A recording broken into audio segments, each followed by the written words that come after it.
Zeke's claw slithered into the dimly lit chamber, its tentacles quivering with anticipation. The grand hunt was about to begin, and this time the prey was rumoured to be the most dangerous of all, humans from the infamous Deathworld. "Ah, Six Claw." Just in time for the pre-hunt briefing, Glognar, the huntmaster, gurgled through his speech glands. "I hope you prepared your will." "Ha-ha, just kidding, unless—" The assembled alien predators chittered nervously, their appendages twitching as they eyed the holographic display of Earth. It looked so. It plain Tian. How could such an unremarkable planet produce apex predators? "Now, listen up, you overgrown amoebas," Glognar began, his voice a mixture of amusement and exasperation. "This isn't your standard hunt. These humans, they're crafty little meatbags, and their planet, it's trying to kill them as much as we are." A collective gasp rippled through the chamber. Hunt on a planet that was actively hostile to its own inhabitants. Preposterous. "Oh, don't look so shocked," Glognar chortled. "It gets better. These humans, they've adapted. They've thrived. While we were busy perfecting our cloaking devices and plasma cannons, they were inventing things like Check's notes, yoga pants and pumpkin spice lattes." Zixcalorp raised a tentacle. "Excuse me, Huntmaster, but are those some kind of advanced weaponry?" Glognar's eye stalks wobbled with mirth. "No, you gelatinous nitwit, well, I'm not entirely sure what they are, but the point is, humans are unpredictable. They might kill you with a thermonuclear device, or they might bore you to death with something called tick-tock dances." The chamber erupted in confused murmurs. What kind of species could be so paradoxical? "Silence," Glognar bellowed, his tentacles flailing dramatically. "Now let me introduce you to your guide for this hunt. She's a human who's agreed to, shall we say, level the playing field." A door hissed open, and in walked a human female. She was short, stocky, with wild red hair, and a mischievous glint in her eyes that made even the most hardened predators feel a twinge of unease. "Day, yeah, bunch of overgrown calamari rings," she exclaimed. Her voice filled with entirely too much cheer for someone surrounded by bloodthirsty aliens. "Name's Maddie, and I'll be your tour guide through the hellscape we humans call home. Try not to die too quickly, yeah? It's embarrassing for everyone involved." Zixclaw couldn't help but admire her audacity. Here she was, facing a room full of the galaxy's most feared hunters, and she was, laughing. Maddie clapped her hands together, the sound echoing ominously in the stunned silence. "Right then. Let's start with the basics. Earth, a planet so determined to kill its inhabitants that we had to invent science just to survive. And let me tell you, we got really good at it." She pulled up a holographic image of Earth's various terrains. "See this? Desert? Looks empty, right? Wrong. It's full of creatures that have mastered the art of kill, or be killed long before you lot figured out how to break atmosphere. And this, rainforest. Imagine a place where even the plants want you dead." The alien predators exchanged nervous glances. This was supposed to be their prey. "Oh, and let's not forget the oceans," Maddie continued, her grin widening to an almost maniacal degree. "Oh, you think you're apex predators? That's adorable. Wait till you meet a great white shark, or better yet, a box jellyfish. Invisible, deadly, and with enough venom to kill you faster than you can say, 'Crikey, that stings.'" Glognar cleared his throat. Or whatever passed for a throat in his species. "Thank you, Maddie. I'm sure our hunters are suitably impressed." "Impressed? Mate, they should be terrified," Maddie cackled. "But wait, there's more. Let's talk about the real danger. Humans themselves." She pulled up an image of a human settlement. "See this? Looks peaceful, doesn't it? Well, let me tell you about a little thing we call Florida Man." For the next hour, Maddie regaled the increasingly horrified alien hunters with tales of human ingenuity, recklessness, and sheer dumb luck. Aiden, from the Australian who punched a kangaroo to save his dog, to the entire nation of Finland that decided the best way to fight off an invasion was to get really, really good at sniping. And that, my tentacled friends, is why no alien predator has ever survived a hunt on Earth, Maddie concluded, taking a theatrical bow. "Any questions?" A brave, or possibly suicidal, hunter raised a limb. "Is it too late to change career paths?" Maddie's laughter echoed through the chamber, a sound that would haunt the dreams of every alien present for cycles to come. "Oh, mate, it was too late the moment you decided humans would make good prey. But don't worry, we'll make sure your inevitable demise is at least entertaining. For us, that is." As the briefing concluded, and the hunters filed out, each looking more shell-shocked than the last, Zixclaw couldn't shake the feeling that they were making a terrible mistake. But hey, at least it would be an adventure, right? Little did they know, the real hunt was about to begin. And on Earth, The hunters were about to become the first thing Zyklop noticed upon materializing on Earth was the overwhelming sensory assault. The air was thick with a cacophony of scents. The gravity pulled at its gelatinous form with unexpected force, and the ambient noise was a constant, maddening buzz. "Welcome to New York City. Yai, overgrown jellyfish." Maddie's voice crackled through the communication device. "Hope you brought your A-game, because you're going to need it." Zyklop's optical sensors struggled to make sense of the towering structures that seemed to defy the laws of physics. How could such flimsy-looking materials support such heights? And the sheer number of humans, they swarmed like insects, each seemingly oblivious to the alien in their midst. "Oi, Zyx, your cloaking device is on, right?" Maddie's voice held a note of amusement, "unless you want to become the next viral sensation on human social media. Though I gotta say, you'd give the mysterious blob in Central Park story a run for its money." Hastily, Zyklop activated its cloaking device, its form shimmering into invisibility. "Affirmative, guide Maddie. I'm now undetectable to human senses." A snort of laughter came through the cam. "Yeah, about that. You might want to work on your stealth skills, mate. You're leaving a trail of slime that'd make a snail jealous." Mortified, Zyklop looked back to see a glistening trail marking its path. A small crowd of humans had gathered, pointing and taking pictures with their primitive communication devices. "Relax," Maddie chuckled. "They'll probably just think it's some avant-garde art installation. New Yorkers have seen weirder things before breakfast." As if to prove her point, a human male with more facial hair than seemed necessary walked by, leading what appeared to be a small, furry creature on a leash. The creature locked eyes with Zyklop and let out a high-pitched yap. "Shh, yeah, Mr. Fluffles." The human cooed. "It's just a heat mirage. Nothing to worry about." Zyklop's tentacles curled in disbelief. These humans were either incredibly unobservant or disturbingly nonchalant about potential alien invasions. "Right?" Maddie's voice cut through Zyklop's bewilderment. "Let's start your hunt, shall we?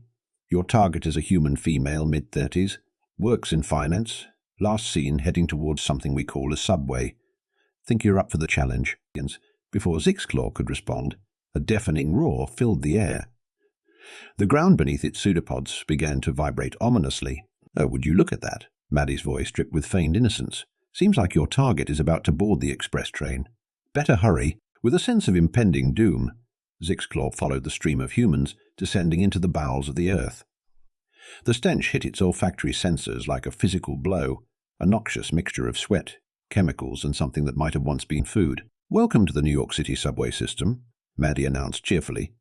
"Where personal space goes to die and your nightmares come to life." Zyklop watched in horror as humans packed themselves into metal containers with all the care and precision of sardines in a tin. "How is this not considered a form of torture? Your target just boarded the downtown 4 train," Maddie informed.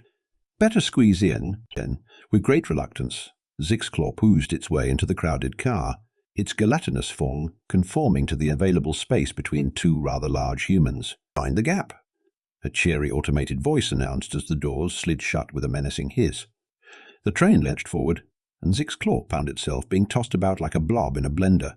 Its normally graceful tentacles flailed wildly, accidentally slapping a businessman across the face. "Hey, watch it, buddy," the man growled, not even bothering to look up from his primitive information device. "Sorry about that." Maddie's laughter rang in Zyklop's audio receptors. "Should have warned you about the unique physics of subway travel.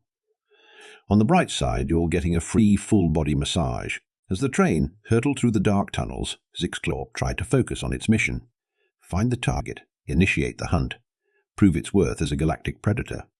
But it was becoming increasingly difficult to concentrate, with the constant jostling, the oppressive heat, and the unmistakable sensation of being stuck to something unpleasant. "Next stop, Wall Street." The automated voice chirped, somehow managing to sound both cheerful and utterly soulless. "That's your cue, Zixie," Maddie said. "Your target's about to disembark. Try not to get trampled in the rush, eh?" The doors slid open, and what could only be described as controlled chaos ensued. Humans surged forward like a tidal wave of flesh and expensive suits. Zyklop found itself carried along, its gelatinous form stretching and compressing as it was buffeted by the crowd. Finally free of the metal death trap, Zyklop oozed onto the platform, its form quivering with relief. That's when it spotted her, the target. A human female in a sharp business suit, walking with purpose towards the exit. "There she is, champ," Maddie confirmed. "Now's your chance. Show us what the galaxy's greatest hunters can do, gathering its courage and its scattered bits of protoplasm. Zix's claw began to pursue its prey. It slithered through the crowd, using its cloaking device to full effect. The hunt was on, or so it thought. As Zix's claw approached the escalator, it realized too late the fatal flaw in its plan. Gelatinous bodies and moving stairs do not mix well. Oh, this ought to be good. Maddie's voice held a mixture of anticipation and barely contained laughter, with a sound that could only be described as a wet splat. Zix's claw found itself stretched across several steps, its normally cohesive form now resembling a very confused and very sticky slinky. Humans on the escalator yelped in surprise as they suddenly found themselves sliding on an inexplicable layer of slime. Chaos erupted as businessmen and women, so composed just moments ago, flailed and slid their way down the moving stairs. "Ladies and gentlemen," Maddie announced, her voice shaking with mirth, "I present to you the galaxy's deadliest predator, defeated by the humble escalator. Truly a sight to behold." As Zix's claw struggled to pull itself together quite literally, it watched helplessly as its target disappeared into the bustling streets above.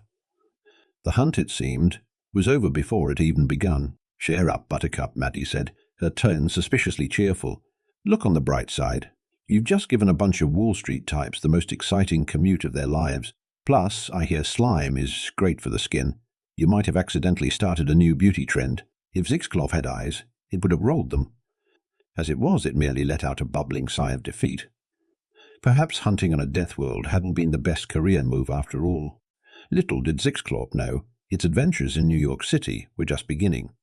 And somewhere in the vast metropolis, a certain red-headed tour guide was cackling with glee, already planning the next phase of this ill-fated alien hunt. After the escalator fiasco, Zixclaw found itself unceremoniously flushed into the sewers by well-meaning but woefully misinformed city workers who mistook it for an unidentified toxic spill. As it floated through the murky waters, contemplating the life choices that had led to this moment, Maddie's voice crackled through the calm once more. "All right, Slimmer, time for round 2, she announced with entirely too much enthusiasm. "Your new target is heading to Central Park. Think you can handle a little nature, or should we stick to the sewers where you seem to blend in?" If looks could kill, Maddie would have been vaporized by the sheer force of Zixclaw's glare. Unfortunately, being a formless blob had its disadvantages in the intimidation department. "I'm perfectly capable of navigating terrestrial environments," Zixclaw gurgled indignantly, trying to maintain some semblance of dignity, while covered in substances it preferred not to identify. "Brilliant," Maddie exclaimed. "In that case, take the next left at Alligator Alley. Don't worry, they probably won't eat you. Probably. And head up through the storm drain. You'll pop out right in the heart of the park. Easy peasy." As Zixclaw maneuvered through the labyrinthine sewer system, it couldn't help but wonder if all human cities came with built-in obstacle courses.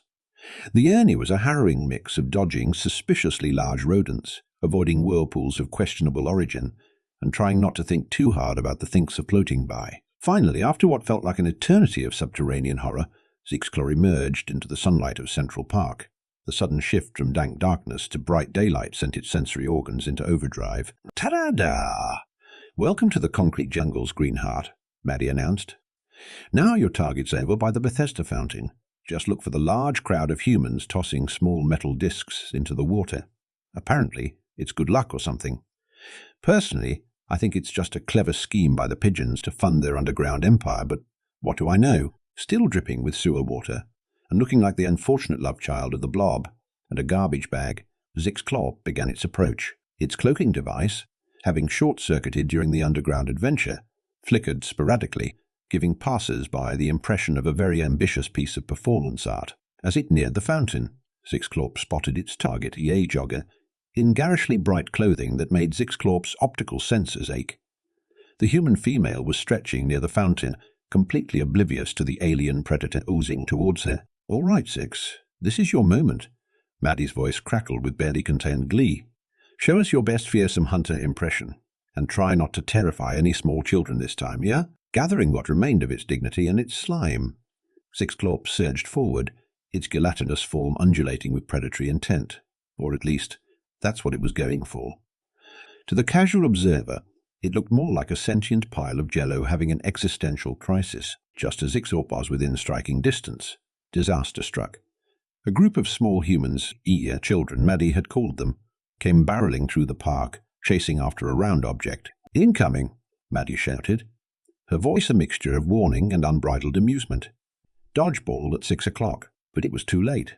The ball sailed through the air, heading straight for Zyklop. Time seemed to slow as the alien hunter watched its doom approach in the form of a red rubber sphere. Splat! The ball hit Zyklop dead center, disappearing into its gelatinous mass. For a moment, there was silence. Then, like a scene from a low-budget horror movie, Zyklop's form began to wobble and expand. "Oh, this can't be good," Maddie muttered, her voice a mix of fascination and horror. With a sound that could only be described as a wet burp, Zyklop exploded. Globs of alien goo flew in all directions, splattering joggers, picnickers, and one very unfortunate hot dog vendor. Chaos erupted in Central Park. Humans screamed, birds took flight, and somewhere in the distance, Maddie's voice came through the cam, sounding both impressed and slightly nauseated. "I've got to hand it to you, Zykes. When you make a scene, you really commit to it." As Zyklop slowly began to pull itself back together, it noticed something odd. The humans weren't running in terror. Instead, they were laughing. "Oh man, that was awesome!" A small human exclaimed, covered head to toe in alien slime. "Do it again. Best street performance I've ever seen." Another human commented, tossing a small metal disc into what remained of Zyklop's central mass. "Congratulations, mate," Maddie chuckled.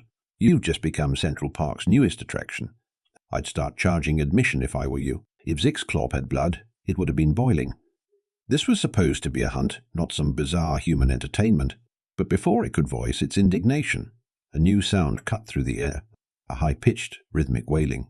"Ooh," Maddie said, her voice suddenly serious. "That's the police, Zex. Looks like your little performance caught some official attention. Might want to make yourself scarce." Panic surged through Zyklop's gelatinous form. Getting captured by human authorities was definitely not part of the plan. With a desperate effort, it pulled its scattered bits together and began to ooze away as fast as its amorphous body would allow. "Head for the trees," Maddie instructed. "There's a pond nearby. You should be able to lose them there."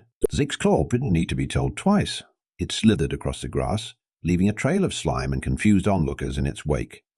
Just as it reached the edge of the pond, ready to submerge itself and escape, fate intervened once again. A large, feathered creature waddled into its path, eyeing Zyklop with surprising intensity. "Oh no," Maddie groaned. "Watch out for the honk." The goose, for that's what it was, launched itself at Zyklop with a battle cry that would have made even the fiercest alien warrior quake in fear. Beak, wings, and webbed feet became a blur of feathered fury as the bird attacked the bewildered alien with gusto. "Goose," Maddie finished lamely. "Should have warned you about those. They're the real apex predators around here." As Zyklop grappled with its avian assailant, rolling dangerously close to the water's edge, it couldn't help but wonder if perhaps it had underestimated the challenges of hunting on a Deathworld. The goose, sensing victory, redoubled its efforts, its hunks of triumph echoing across the park. With a final, desperate attempt to free itself, Zyklop lurched backwards, right into the pond. Water engulfed its form, and for a brief moment it thought it had escaped. Then it felt a curious sensation, like its very essence was being pulled apart. "Oh, right," Maddie's voice came through, sounding a bit sheepish. "Probably should have mentioned that earth water isn't exactly compatible with your biological structure. Bit of an oversight on my part. Sorry about that." As Zyklop felt itself dissolving into the pond, becoming one with the murky waters of Central Park, it had a sudden, crystal-clear realization. Hunting on Earth had been a terrible, horrible, no-good, very bad idea. The last thing it heard before its consciousness faded was Maddie's voice, cheerful as ever. "Look on the bright side. Zyx. You've just become part of the great circle of life. In a few million years, you might even evolve into something that can handle a New York minute. Now that's what I call a long-term investment." And with that, Zyklop, would-be hunter of humans, became nothing more than an unusually slimy addition to the Central Park ecosystem. The goose, satisfied with its victory, waddled back to shore, ready to terrorize the next unsuspecting visitor. Somewhere in the vast expanse of the galaxy, in a dimly lit chamber filled with increasingly nervous alien predators, Glognar, the huntmaster, received the final transmission from Earth. As the recording of Zyklop's aquatic demise played out, a heavy silence fell over the room. Finally, a brave or foolish hunter raised a tentacle, Perhaps, it ventured cautiously, we should consider a different hunting ground. I hear the methane swamps of Zorgax VI are lovely this time of year. Glognar's eye stalks drooped in defeat. New plan, he announced, his voice a mixture of resignation and relief.